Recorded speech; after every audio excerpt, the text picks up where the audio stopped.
One of the strangest and most mysterious phenomena in science today is the black hole. So strange, in fact, that once you go through one, which would almost certainly kill you, you will have left our universe entirely and entered someplace else that can only be described as ambiguous at best. It's a place where the laws of physics as we know them break down, and if someone were watching you fall in, time itself would appear to stop. At the center of most galaxies, you will find supermassive black holes. The Milky Way is no exception. Called Sagittarius A, this supermassive black hole lies hidden in the shadows of the galaxy's central core, and while we've known about its existence for some time, the one thing we've never been able to do is take a picture of it, or for that matter, any black hole. Now, we can theorize what they might look like close up, but even this has been subject to change. But the current theory is that it should look like a blacked out surrounded by a halo of light which represents the black hole's glowing accretion disk. A good representation of this view, and one of the few scientifically accurate parts, was the recent movie Interstellar, which featured Gargantua, a black hole that humans intended to colonize. But from our perspective, Einstein predicted that it may be more of a crescent than a ring due to one area of the disk appearing brighter than the rest due to a dramatic Doppler effect on the light that's being emitted. But to really know for sure what they look like, we must photograph a black hole.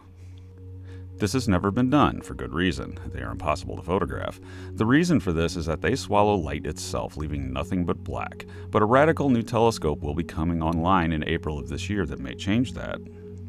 The Event Horizon Telescope isn't really a single instrument, but a network of radio telescopes scattered across the world as an array, known as Very Long Baseline Interferometry, or VLBI. This technique promises to provide unprecedented resolution. The telescope will go live from the 5th through the 14th of April and intends to photograph the black shadow of Sagittarius A superimposed over its accretion disk. This is hard to do. Black holes, for their mass, are very, very small. Even though Sagittarius A is millions of times more massive than our Sun, it's compacted very tightly, and as a result, the diameter of its event horizon is comparatively small. It's also far away at 26 million light years, and to top it all off, it's obscured by dust and gas.